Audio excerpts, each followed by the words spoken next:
Hey guys, Jeremy here for Union Poker, and today I want to talk about the shapes that ranges of hands can take and how an understanding of those shapes can improve your game.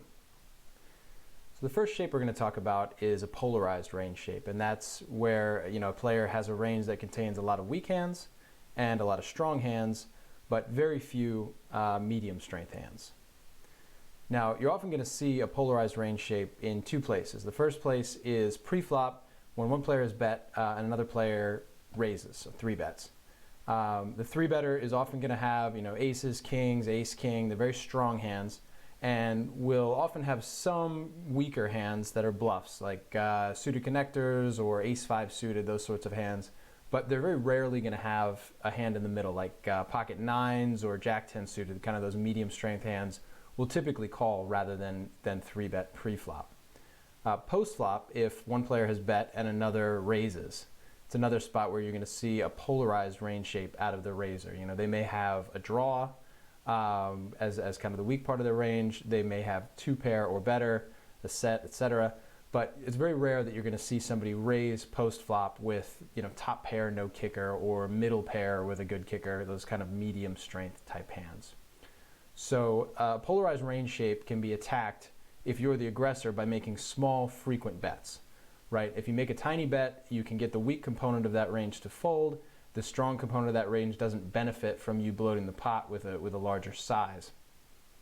If that range, the polarized range, is betting into you, you're going to want to defend typically by calling rather than raising, because if you raise a polarized range, then your opponent has a lot of easy decisions. They can fold out their weak hands, they can re-raise their strong hands, they welcome your aggression with their strong component.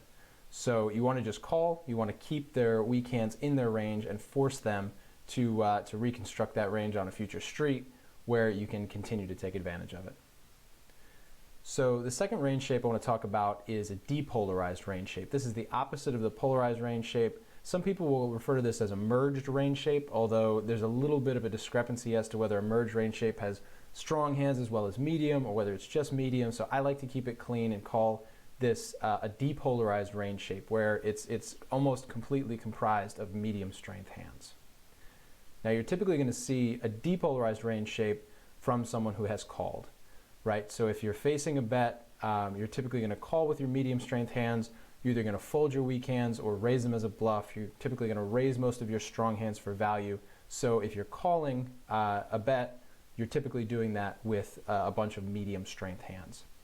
Now, if your opponent has a depolarized range shape and they're betting at you, you don't want to be calling light. You don't want to be floating with weak hands with the intention of bluffing later, because when you're bluffing, you really don't want your opponent to have anything. Bluffs are most successful when your opponent has a weak hand.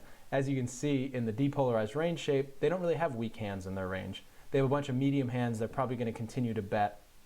So it's best to fold out the weak components of your range against a bet from a depolarized range.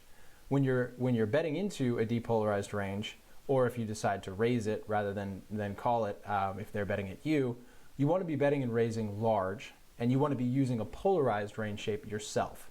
Because if you're raising large with your strong hands, you're hoping to get called by their medium hands and grow the pot. If you're raising large with your weak hands, it puts them in a difficult situation because they might have to fold their medium strength hands, which have a lot of equity. The third range type we're going to talk about is a linear range. A linear range is a range that has strong hands and medium strength hands, but few or no weak hands. And you're typically going to see a linear range out of a pre-flop raiser. So, if somebody's raising pre-flop, they're going to fold all the hands that they don't want to play with. They're going to raise all the hands they want to play with, which are the strong and medium strength hands. And a lot of tight aggressive players will continue to use this type of range shape for their aggression throughout the hand, flop and beyond. So, they'll raise their medium and strong hands pre-flop. They'll bet them again on the flop. They'll bet them again on the turn. Bet them again on the river. And that can be frustrating if you don't have a deep understanding of the way this works, because your opponents appear to be always betting. They appear to always have strong hands. The way to attack someone who's betting at you with a linear range is not to attack that range directly. As you can see, there are no weak components to it, so it's difficult to attack. What you want to do is avoid it, so make more folds than you otherwise would against, say a polarized range shape, and ruthlessly attack their checking range, because everybody's going to have weak hands at every juncture. They're going to have to do something with them, and if they're betting with a linear range, that means they're left checking a bunch of weak hands that you can attack. And now the weak range is capped. Now, capped is the final range type that we're going to talk about. The idea is that there's some weak hands, potentially some medium hands, but very few strong hands in that range. And it's typical of checking range, especially players who are not particularly well balanced. If they're betting linear and they're always betting their strong and medium hands, when they do check, they are not going to have many hands or any hands that are capable of defending against aggression. So, if your opponent is capped, you can bet frequently at that range and expect to get a lot of folds. You can reduce all the equity that capped range has by betting frequently.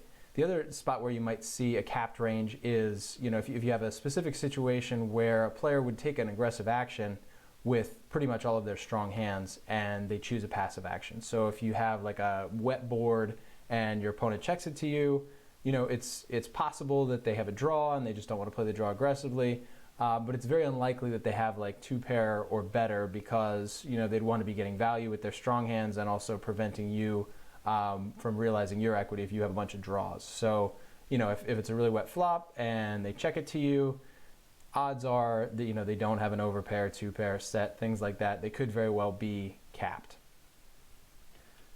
So thank you guys for listening.